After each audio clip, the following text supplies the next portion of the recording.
Hello everyone, my name is Relax and Panic, and this is another reaction to Bakemonogatari. You know what to do. As always, if you want to see the reaction, just go down into the descriptions and you will find my reaction. Just replace the circumflex dot parts with real dots and follow along. So, once you've come back, you can see me here telling you what I thought about this episode. So see you soon. For those of you that came back, welcome back. What a great episode! I'm still smiling. I really needed that. I really liked that. Those of you who follow along my reactions a little bit longer now know that I am always happy to have a feel-good episode because my little melting heart needs it. So that was a great episode. Definitely split into two parts. A very weird part in the beginning. And a very, very sweet part in the end. So let's go through it, right?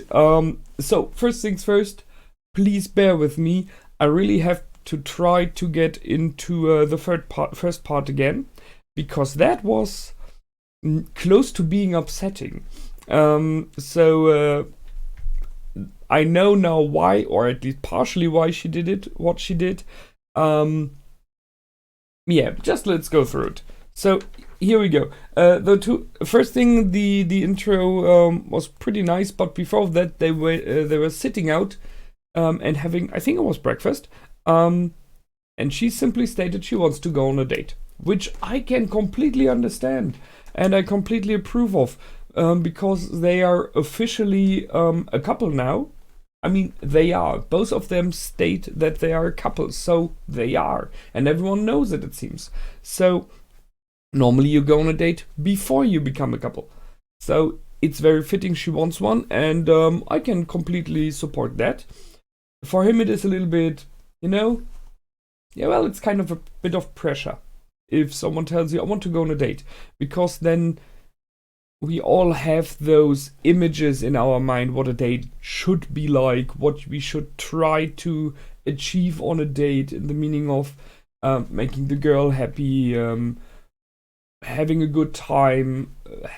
If you want to go to a restaurant, it should be a good one with the best place. And there are those images stuck in our head from movies and series, which are hard to come by, which are hard to follow along. So it put some pressure on him.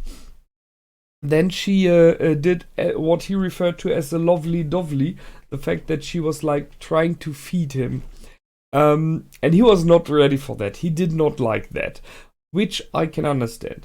The good thing is, well, they were in public, but there was no one around. So it's more neither okay. But still, then it is like, what is going on, And I can see where it's coming from. She's always she's a mix of being smart and kind of mean. She's like poking him all the time. Like playing with him in a slightly, so like he's a little cat or something and she's the owner. It feels a lot like she really, not in a big way, but she shows to him that she's more clever than he is. And then this lovely, but more like mother, this feeding the partner is for me a bit like motherly sometimes. It has this touch. So I can see he doesn't like it so much, and he just gives in because there is a slight pressure in it, and then she just pushes the rice on his chin instead, not the chin, the you know what I mean. So she, even in this moment, she kind of played with him, although she's laughing about it. So she liked it, she found it funny, and then she turns it even a little bit erotic by picking it up from his skin again and throwing it away, not eating it, howsoever. So there again, she's kind of playing with him, but I think she's testing the limits. I think she wanted to find out how far she can go, what she can do, what she can make him do. I'm not sure what to think about that. If that is a good thing or a bad thing. Well, I guess it was kind of a test for the things to come now later on, but still, I don't think no one of us wants to be tested. It's a strange thing. So Then she once again pressured in. Yes, she wants a date, and that's why they went on June the 13th. So I wrote that one down. And the interesting thing is that she set up the date and she prepared the date. So I like it. That's a cool thing. And then we go into the intro, and that was surprising to me because I thought we would still be in the cat storyline, and we still are, kind of, because it is still named that it is a cat storyline. But the intro was staple, and seeing what this episode was about, it's absolutely fitting.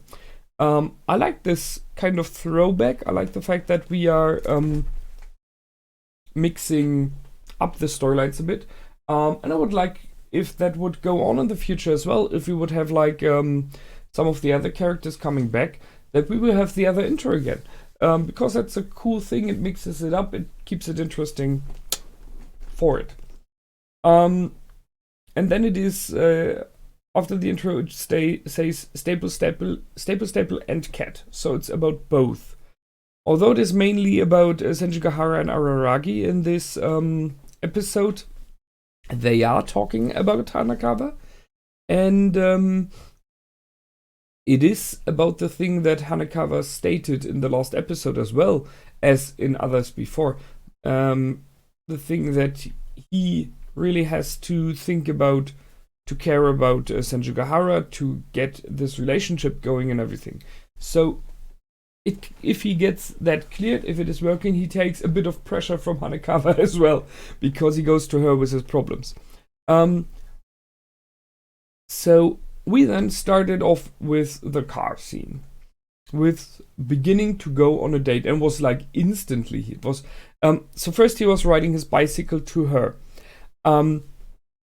His thoughts were that he's too late because he spent too much time with the others.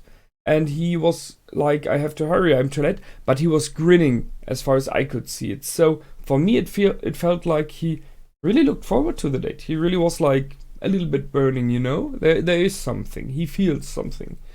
And then he just gets swiped away into the car going with her and her father. So, now that was an anticlimax. Seriously. Who wants to go on a date with the person he loves while the father is in 1 meter away, hears everything, possibly even can see most of it, what's going on? This is no place to relax at all. That is just weird. That's no date. That is torture. And it was. Seriously, it was torture. Even watching it was torture. So the father drives them to a place he didn't know. And I don't know if she completely thought about the way, how creepy it is, how strange it is. But in the end, she put all the big pressure questions on him already. While the father was there. So she asked, do you love me? What the heck? This is even a big question when you're alone. Even then it is like, that's a big one, Sure, if you want, it's a big one if you want to have an honest question. That's one thing. If you want to have an honest answer from the heart, it is a big question. If you just want to have the nonchalant, yeah, sure, I love you thing, but that doesn't mean a lot. Maybe you understand what I mean. If you want to have the honest answer from the heart, if a person loves you, that is something you have to think about. That is something where you have to go deep into yourself and find out for yourself first. Do you really love this other person? Which includes a lot, like what would you do for the person? So to put this question on the ballet is already hard. To put it on with the father there, it is torture. So there we are, first torture question. Well, he said he does. And And she very nonchalantly, very easily, instantly answered, I love you too. So it is for her a lot easier, it seems. She already went through it in her mind, which makes sense later on. Because if you see it later on, what she prepared and everything, you can guess that she already, by doing this date, by showing all of this to him, she already answered this question for herself. So she is one step further than him already, and she wanted to bring him along. And so she then, when he gave it pressured, this answer, she gave him her side, which is, yes, by the way, I love you too. And then the next one. What do you like about me? Woman! Those are the questions that creep people out, you know? Because it's not easy. If you like someone, it is not like you can say it in many ways specifically. It is a person in general very often, the attitude, the way that they behave, you know? But to say what do you like about me is, well, you know, your hair. Not an easy one again. So it's again about the thing, she thought about it already, and now she wants to know the other side. And I don't know for you, but I very often do not think about something specific in the beginning. I just like the person, you know? So, and once again, the father is there.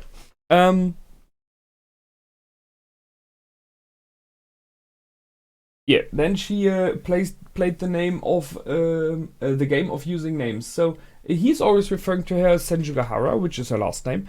So she always acted when he said that as though he was talking to her father, which once again drew the father into the mix. So still, there's no way to become close with each other, you know. And so she forced him to use her first name. And he very, very cleverly pointed out, and I agree there, that she never uses his first name. His first name is never used at all by anyone. So it's okay. So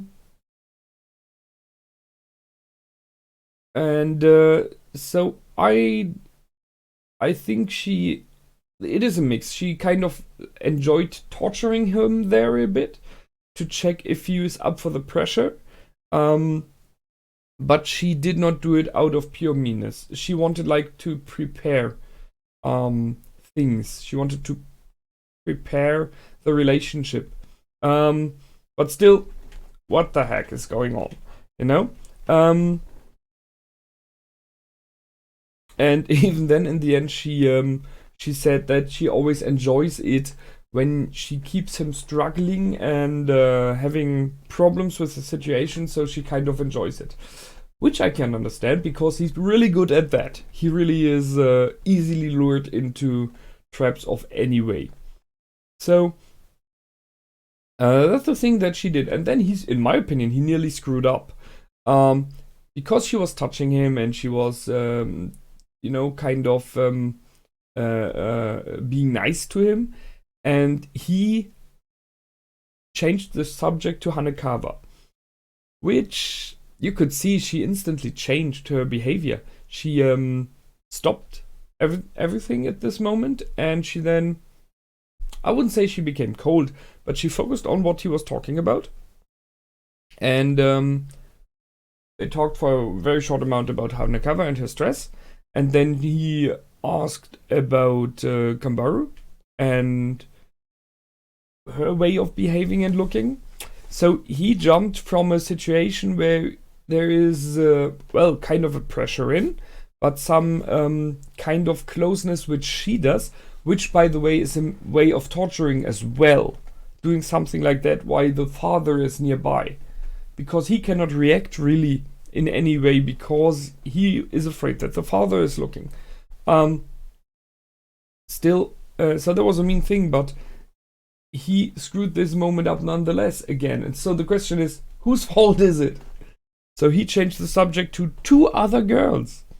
We had that in the last episodes, this fact that he has to think about to put borders to the other girls. So it's a strange thing if you have a girlfriend to bring up other girls and their problems to your girlfriend. Because it was in the past episodes about the fact that possibly Senjugahara is not happy that he's not putting up borders, that he is letting those girls get too close to him, so they are kind of enemies to her, you know? Possibly. But no, she stayed cool. Question is, did he like spur her on in this moment to go on? Or may he have upset her there? Possibly both. So then they arrived. No, she was spurred on in my opinion. Because not to go too much into that theme, but they really played so you find her erotic, let's give you more of that. And it is not important what she said to him there, but he definitely got off on it because it was very nicely shown with the car going overdrive and then going down to 0, and even the petroleum was empty. So nice show of what has gone on inside him. Then she left to prepare everything, and he had this little talk with the father, which was interesting because it brought some background information. So businessman, not the best father, possibly not much time. But at least now he's aware of his daughter and he tries to help her, which I like. It's never too late to change, you know? It's never too late to try to do the right thing. So, and I think there was this moment in the beginning of the talk and in the end when he was like, you will take good care of her. This is the handing over the woman.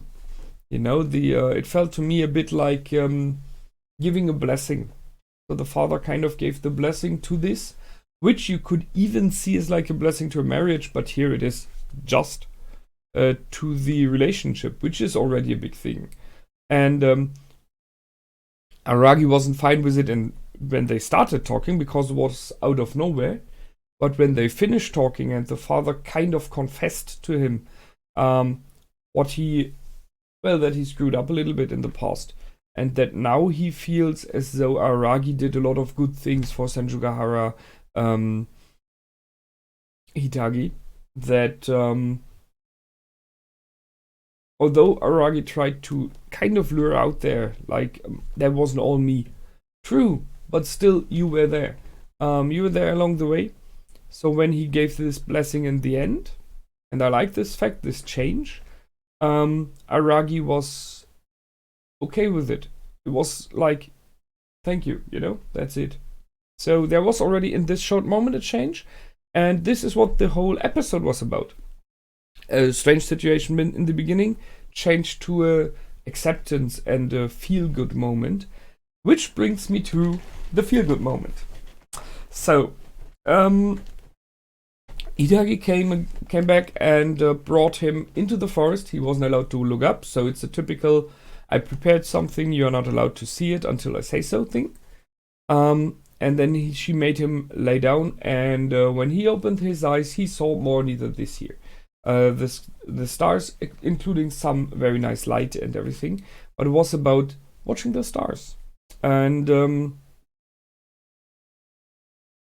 we had in the outro always the scene with those stars being named, the summer triangle, which in my opinion, by the way, is very fitting because we have in many ways always triangles in this story. Right now, with the cat, by the way, we have triangles in as well, in the intro even. But here, in my way, I see many triangles. It's always the two of them, Aragi and Senjugahara, and always, or very often, a third person in the mix. If it is about relationship, you have Kambaru in as a third person now. If it is about those two, you very often have Oshinomeme inside when it comes to kind of the supernatural things. If it is about studying, you have Hanakawa as the third one in the mix. So you could say there are a lot of triangles in their story in the meaning of three persons. Which is mainly Araragi and this third person. But Senjugahara is always there in the background because she's his girl. So I really like the idea. So triangle is fitting. But what this is about, and I really liked that it was touchy. So this is like her special place where she goes to. This is where she went with her family, with her father and her dad, when everything was fine, you know, the good times. So by bringing him there, she gave something very, very precious, very important to her, to him. And she opened up in this moment, I think, more than she did in any other episode before.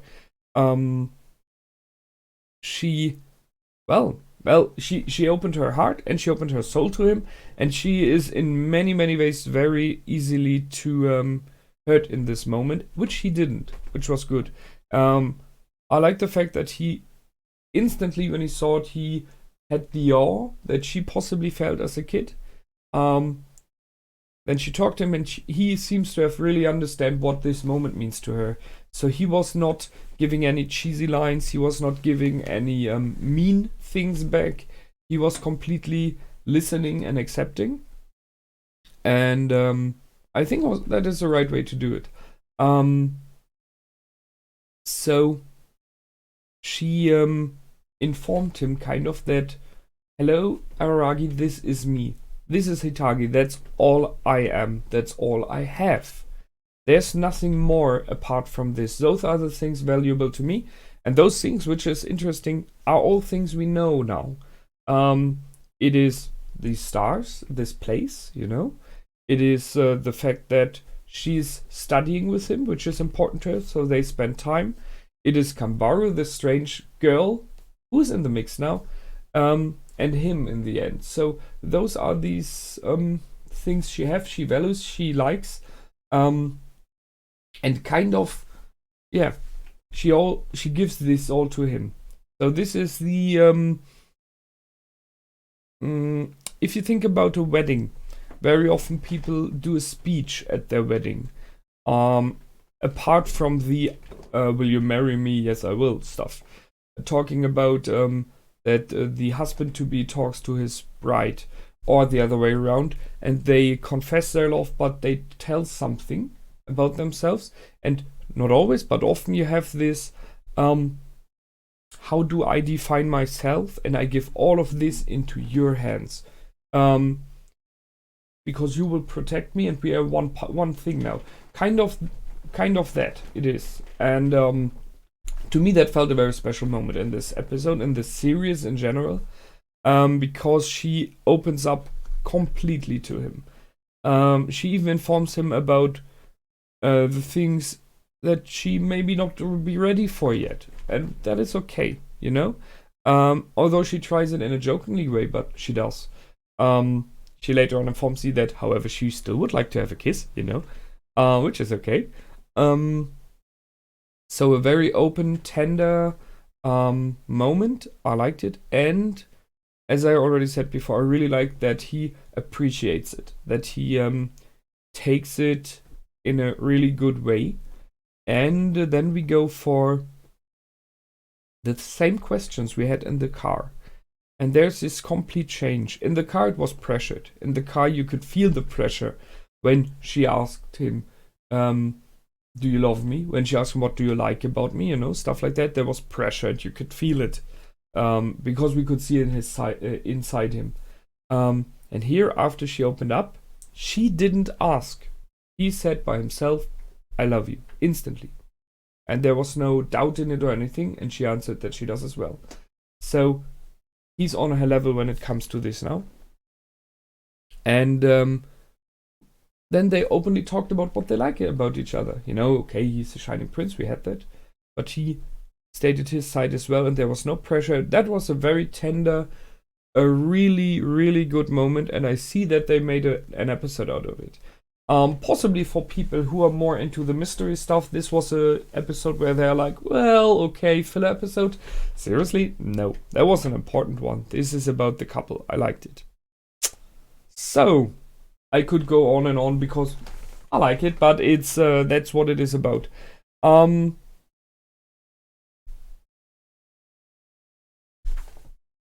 where do we go from here? Well, you know how it is. Next episode's about to come. Possibly we will go back to the storyline itself, but I think there was one that made sure that the two of them, Aragi and Senjugahara, are finally a real complete couple, because before they were, but it was a strange way of being a couple. And now they are, well, they are bound now. So don't you dare to come between them.